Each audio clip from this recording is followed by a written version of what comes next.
حضرت بلال۔ اعلان نبوت کے چند روز کے بعد نبی کریم صلی اللہ علیہ وسلم ایک رات مکے کے ایک گلی سے گزر رہے تھے کہ انہیں ایک گھر میں کسی کے رونے کی آواز آئی۔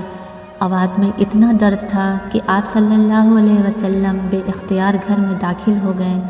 دیکھا کہ ایک نوجوان جو کہ حبشی معلوم ہوتا ہے چکی پیس رہا ہے اور زاروں قطار رو رہا ہے۔ آپ صلی اللہ علیہ وسلم نے اس سے رونے کی وجہ پوچھی تو اس نے بتایا کہ میں ایک غلام ہوں، سارا دن اپنے مالک کی بکریاں چراتا ہوں، شام کو جب تھک کر گھر آتا ہوں تو میرا مالک مجھے گندم یعنی گیہوں کی ایک بوری پیسنے کے لیے دیتا ہے، جس کو پیسنے میں ساری رات لگ جاتی ہے۔ میں اپنی قسمت پہ رو رہا ہوں کہ میری بھی کیا قسمت ہے، میں بھی تو ایک انسان ہوں، میرا بھی جسم آرام مانگتا ہے، مجھے بھی نیند ستاتی ہے، لیکن میرے مالک کو مجھ پر ذرا بھی ترس نہیں آتا۔ کیا میرے مقدر میں ساری عمر اس طرح رو رو کر زندگی گزارنا لکھا ہے؟ نبی کریم صلی اللہ علیہ وسلم نے فرمایا کہ میں تمہارے مالک سے کہہ کر تمہاری مشقت تو کم نہیں کروا سکتا، کیونکہ وہ میری بات نہیں مانے گا۔ ہاں، میں تمہاری تھوڑی مدد کر سکتا ہوں کہ تم سو جاؤ اور میں تمہاری جگہ چکی پیستا ہوں۔ وہ غلام ہوا اور شکریہ ادا کر کے سو گیا۔ آپ صلی اللہ علیہ وسلم اس کی جگہ چکی پیستے رہے۔ جب گندم یعنی گیہوں ختم ہو گئی تو آپ صلی اللہ علیہ وسلم اسے جگائے بغیر واپس تشریف لے آئے۔ دوسرے دن آپ صلی اللہ علیہ وسلم وہاں تشریف لے گئے اور اس غلام کو سلا کر اس کی جگہ چکی پیستے رہے۔ تیسرے دن بھی یہی ماجرا ہوا۔ آپ اس غلام کی جگہ ساری رات چکی پیستے اور صبح خاموشی سے اپنے گھر کی طرف تشریف لے جاتے۔ چوتھی رات جب آپ وہاں گئے تو اس غلام نے کہا، اے اللہ کے بندے، آپ کون ہیں اور میرا اتنا خیال کیوں رکھ رہے ہیں؟ ہم غلاموں سے نہ تو کسی کو کوئی ڈر ہوتا ہے اور نہ ہی کوئی فائدہ، تو پھر آپ یہ سب کچھ کس لیے کر رہے ہیں؟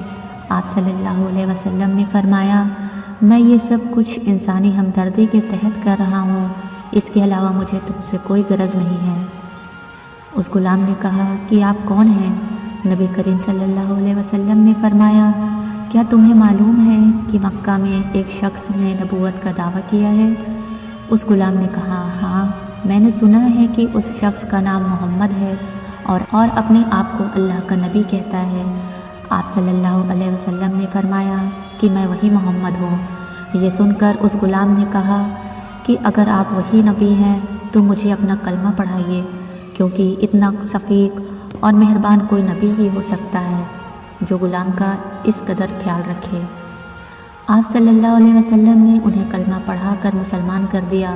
پھر دنیا نے دیکھا کہ اس غلام نے کتنی تکلیف اور مشقتیں برداشت کی، لیکن دامن مصطفیٰ نہ چھوڑا۔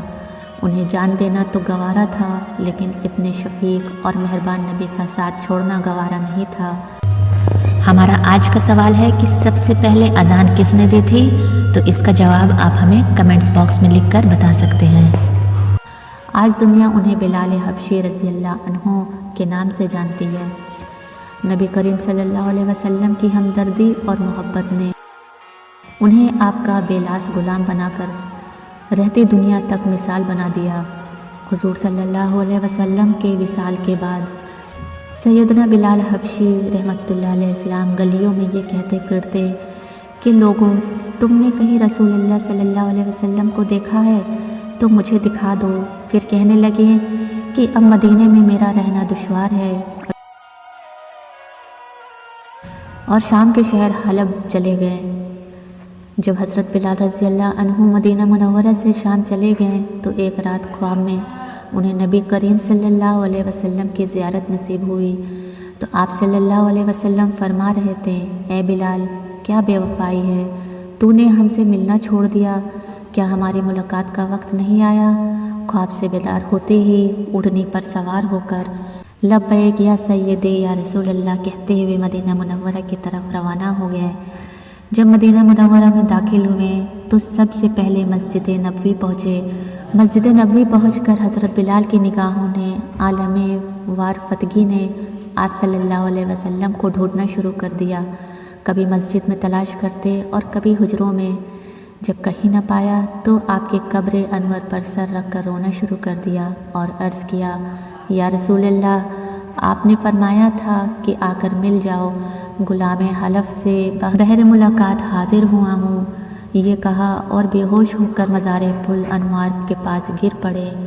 کافی دیر کے بعد ہوش آیا، اتنے میں سارے مدینے میں یہ خبر پھیل گئی کہ موذن رسول حضرت بلال رضی اللہ عنہ آ گئے ہیں۔ مدینہ طیبہ کے بوڑھے جوان، مرد، عورتیں اور بچے اکٹھا ہو کر عرض کرنے لگے کہ اے بلال، ایک دفعہ وہ اذان سنا دو جو محبوب خدا رسول اللہ صلی اللہ علیہ وسلم کے زمانے میں سناتے تھے۔ آپ رضی اللہ عنہ نے فرمایا، میں معذرت خواہ ہوں، کیونکہ جب میں اذان پڑھتا ہوں تو اشہد ان محمد رسول اللہ کہتے وقت آپ صلی اللہ علیہ وسلم کی زیارت سے مشرف ہوتا اور آپ صلی اللہ علیہ وسلم کے دیدار سے اپنی آنکھوں کو ٹھنڈک پہنچاتا۔ اب یہ الفاظ ادا کرتے ہوئے میں کسے دیکھوں گا؟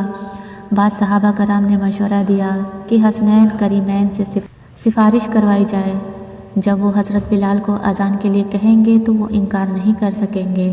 چنانچہ امام حسین رضی اللہ عنہ نے حضرت بلال کا ہاتھ پکڑ کر فرمایا، بلال، ہم آج آپ سے ہی وہ اذان سننا چاہتے ہیں جو آپ ہمارے نانا جان اللہ کے رسول صلی اللہ علیہ وسلم کو اس مسجد میں سناتے تھے۔ اب حضرت بلال رضی اللہ تعالیٰ عنہ کو انکار کرنا یارانہ تھا، لہٰذا اسی مکان پر کھڑے ہو کر اذان دی جہاں نبی کریم صلی اللہ علیہ وسلم کی ظاہر حیات میں دیا کرتے تھے۔